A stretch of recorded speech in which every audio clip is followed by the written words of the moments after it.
Alright, it's TVB. I'm here today. Well, yesterday I made my top 9 best movies of 2017.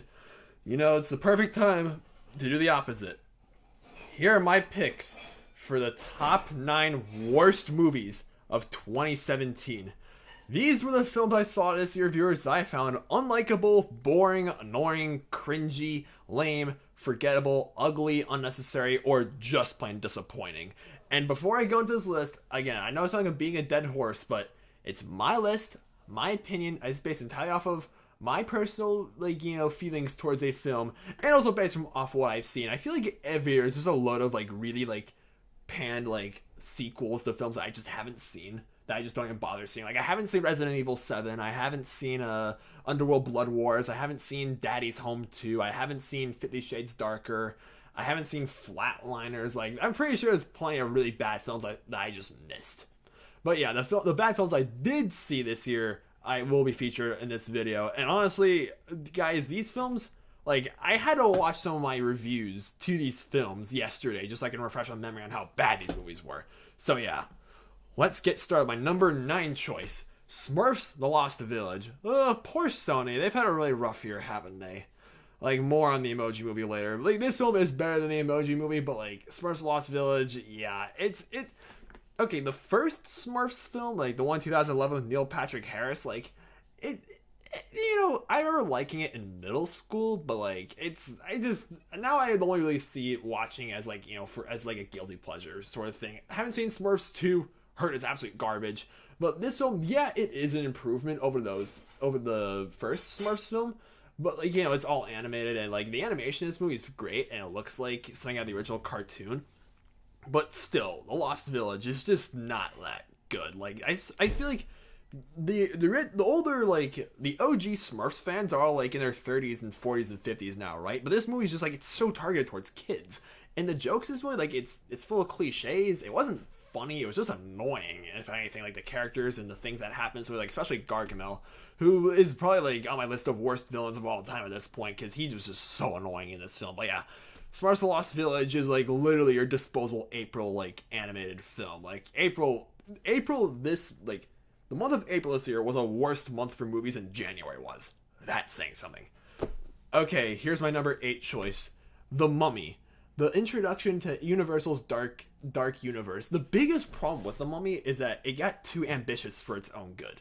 Not only was it a reboot of the Brandon Fraser Mummy films, it was also, again, introduction to another cinematic universe. We hit off enough of those already. And, this film, it was clunky. It was just full of exposition. They just seem more concerned with, building their universe and actually, focusing on the movie itself. If you're gonna have a cinematic universe, that's great. Just focus on your film, though. If you're gonna hint at a universe, do it subtly. This film is just so in your face as world building, and yeah, the exposition and the jump scares, oh my god, there's a lot of really annoying jump scares in this film. And yeah, it does go for the campy. It does go for the campiness at a few parts of this film, and that's fine, but when it did, it was just annoying. This film tries to make you laugh, it just annoyed me. And yeah, Tom Cruise, I'm pretty sure he just signs would be oh yeah, another excuse to add to my throne in my giant mansion that's already made out of dollar bills. What do I gotta do? Yeah, that's what I feel like. Sophia Boutella is a very good mummy. I will give this film that. But still, the mummy was just this film, this film was a financial success. Most of that success, I'm guessing, came from overseas. So yeah, they are probably going to go forward with this dark universe. I think the next film is in 2019. It's The Bride of Frankenstein or something like that. I am excited to see where this whole monsters universe is going. I just really hope that Universal learns from mistakes, because The Mummy was not a good start. Alright, my number 7 choice is Transformers: The Last Knight. The 5th installment in the Bayformers franchise. A franchise I once defended. I remember liking the Transformers movies growing up. But when Michael Bay made The Last Knight, it's he took everybody who used to defend the Transformers movies like me and shoved his middle finger right up our asses. Seriously, The Last Knight, the plot... What plot? It's so messy. It doesn't make any sense. It's all over the place. It's it's so incoherent and so just out of focus, and it's and yeah, it's so misleading for the trailer. Optimus Prime is in it for a total of 30 minutes, and like there's like they brought back Megatron and like all these new Decepticons that like got Suicide Squad like introductions, and I don't know, just the little girl in this movie like was completely wasted, and just like there's so much I could have done, but I chose not to. You have Anthony Hopkins, for God's sakes. Why'd you make him so cringy? Like, and John Turturro's character is brought back like really stupidly as well. And Unicron, oh my god, they completely butchered Unicron in this movie. I'm not gonna forgive Michael Bay for that. Oh my goodness. And of course, this film was a huge success at the box office, so we're getting a Transformers 6. Goody, just Michael Bay, please, it's time to stop. Alright, my number 6 choice for worst movie of the 2017. Ghost in the Shell 2017. This film was a manga, which then turned into a 1995 anime film, which was then turned into this dreadfully unnecessary remake. I mean, Scarlett Johansson, I don't understand why, like, I love Scarlett Johansson, but I don't understand why everyone keeps praising her performance in this film. Like, everyone in this movie was, to me, was just very wooden, and they're just phoning it in. And, like, everyone who keeps freaking out about this movie's whitewashing accusations, well, I mean, I will defend the film on one thing, like, no one in Japan cares that you have there's a white actress playing a Japanese character. If anything, some people in Japan are happy that Scarlett Johansson is playing a Major Kusanagi, because instead of, like, an Asian actress. But, you know, like, this film just still is not, it just wasn't, it was boring. Like, this movie was just a complete snooze, and, like, yeah, on a technical level, this film's great, but I don't know, just the story's been told before, and it was just the action scenes weren't engaging, and yeah, I could have, like, if I wasn't, like, hyped on caffeine, I probably would have slept through this movie. Like, this, like, Ghost in the Shell 2017 just felt like a huge slap on the face, and that's come from someone who loves the 1995 original. Like, anime films, like, now being remade in live action, I mean, I brought this up yesterday in my best list, like, Akira's getting remake too, just why? Akira does not need a remake, but it's being directed by Jordan Peele, so I'm cautiously optimistic for it. That's literally the only expression Michael Fassbender has in the entirety of The Snowman, my number 5 choice. Whoa. Oh my... okay, look. I don't, like, absolutely hate this movie like everyone else, but my goodness, what a disappointment. Like, I was looking forward to this film because I thought it'd be a really creepy and, like, scary thriller, but no, it barely tries to scare you, and when it does, it's not scary, and it's just boring. Like, my goodness, like, Michael Fassbender and Rebecca Ferguson, like, this film takes place in Norway. Yeah, no one in this movie has a good Norwegian accent, and J.K. Simmons in this movie too. Like, why do movies, like, cast J.K. Simmons in their films but barely use him? Like, I can name at least 3 films who have J.K. Simmons that barely use him. Like, come on, guys, J.K. freaking Simmons. Like, you gotta use the guy. And a lot of stuff that happens in this film doesn't make any sense. And, like, this story is just cluttery, and, like, the execution is awful. And, like, yeah, the Snowman is just, like, oh my gosh, like, just wow. Like, how do you script a thriller this bad? Like, my goodness. Alright, my number 4 choice. Now we're really going some garbage territory here. Yeah, my number 4 choice is Rings. Like, who asked for, like, a sequel / reboot to Ring? Like, Ring in 2002 with Naomi Watts, like, that's a good film. It's freaky, like, super freaky. And yeah, I haven't seen the original Japanese film, Ringu, but I've heard that's, like, that thing will give you nightmares. But, like, and who asked for Rings? I remember seeing this, like, I remember hearing that this film was going to come out in October of 2016 instead of February 2017, but, like, I think just delays happened and decided to put it off until February. Honestly, if it's come out of that, just this film should have been scrapped, because, like, this film tries to be scary, it doesn't, and Vincent D'Onofrio, like, what even was Vincent D'Onofrio's character in this movie? Sorry. But yeah, like, this film is just, like, has a really bad case of just stupid horror film-itis. And, like, yeah, it really just shines through. I couldn't stand watching it. I was just bored and just, like, annoyed. Because, like, you know, they keep tarnishing the reputation of Ring, which is such a great film. And, like, and yet it also has this younger sibling. Like, come on. Okay. My top 3. My number 3 choice is Unforgettable. Oh, okay. What is that title? Put an X over that UN in the beginning. Like, yeah, Forgettable is a very forgettable film. Like, what, like, Katherine Heigl in this movie, like, her performance is so over the top and so stupid. And this film, like, it's just like this really stupid romantic thriller. I swear we have one of these like every year that like makes no sense.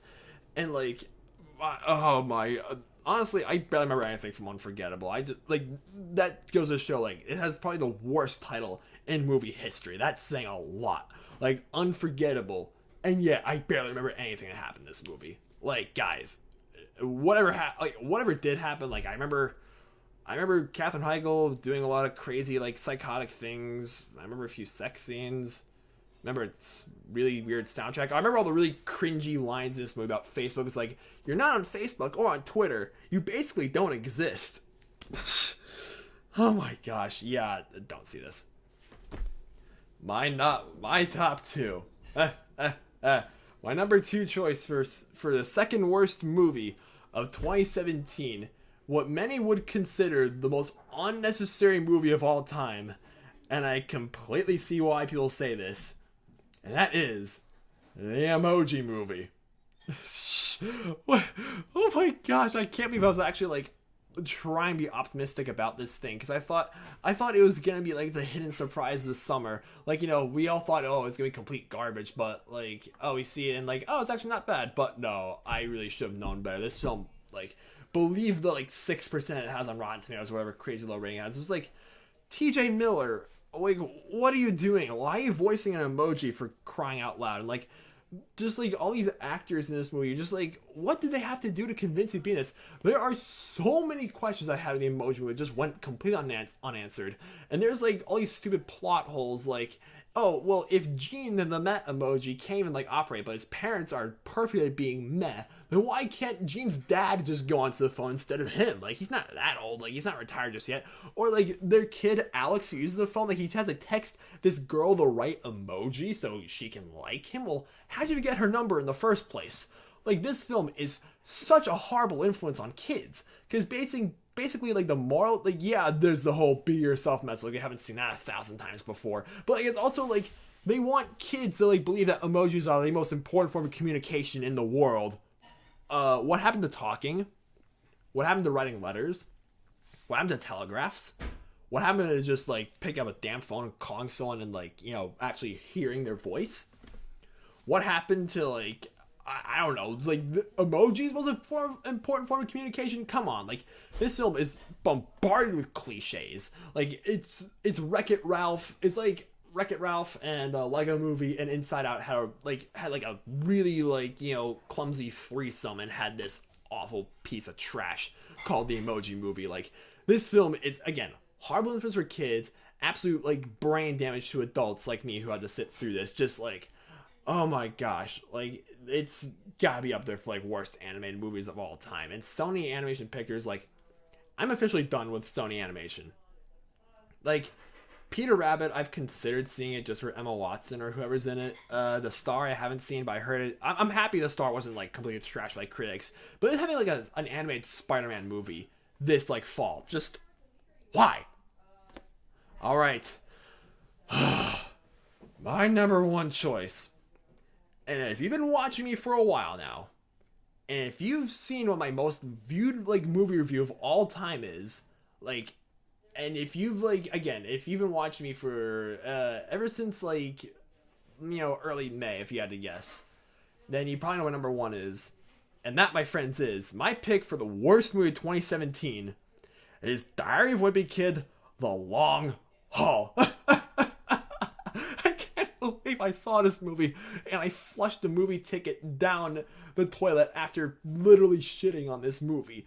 Like, goodness gracious. Like, I'm not gonna lie, it was a close call between this and the Emoji Movie for my pick for worst movie of 2017, but ultimately I went with Long Haul for worst movie 2017, because like, at least the Emoji Movie has decent animation to fall back on. At least, what does Diary of a Wimpy Kid: The Long Haul have to fall back on? Roderick memes?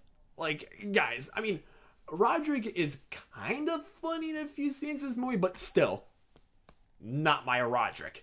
Oh my gosh, where do I even start this The Long Haul? Like, probably, like, the most unnecessary sequel ever made. Like, nobody was asking for a fourth Diary of a Wimpy Kid movie, and, like, you guys probably know how I hated Dog Days, The last Diamond Big Kid movie that was in 2012, yeah, The Long Haul makes Dog Days look like Empire Strikes Back. Like, goodness gracious, like, no one is funny in this movie. No one in this movie knows how to act. Like, the jokes are just so annoying. It has one of the dumbest endings I've ever seen, this film. And, like, again, horrible influence towards kids. This film is, like, Greg in this movie is like, yeah, I'm gonna start a YouTube channel, get really famous through that. Like, guys, I just hit 400 subscribers. I'm making YouTube videos for 4 full years. Please don't take that advice. I don't even have any supporters on Patreon, for God's sake. Like, oh my, like, Diary of a Big Kid. I haven't checked like this film's box office records, but I really hope it bombed, because if I swear on my grandmother's grave, if I see news for a Diary of a Big Kid 5, all hope is lost. I'm just like, no, please, like, the future of cinema is doomed. Like, where are your ideas? It's films like this, completely like unnecessary and unoriginal ideas like this, that actually have me considering to leave behind my dreams of being like a comic book artist, and instead of just writing a screenplay for film, so I can put my own original ideas into Hollywood for once. Because, guys, like, if we see another a film like The Long Haul again, I'm actually gonna bash my head against the wall. Alright, thank you so much for watching. I mean, do you guys agree with my choices? Like, tell me, what is your pick for worst movie 2017? That's not the Emoji Movie. I know plenty of you guys are going to say the Emoji Movie, but, like, something aside from the Emoji Movie for your pick for worst movie 2017. Let me know in the comments down below, and yeah, give this video a rate where you feel like it deserves. And thank you guys so much, again, for such an awesome 2017. It was really such a crazy year for me, and for YouTube, and just for practically a lot of stuff. And yeah, saw a lot of movies this year, and I can gladly say 2017 graces a lot of good movies, but these 9 movies were not some of those films. Alright, you guys are the best. Thank you so much for watching, and don't forget to subscribe.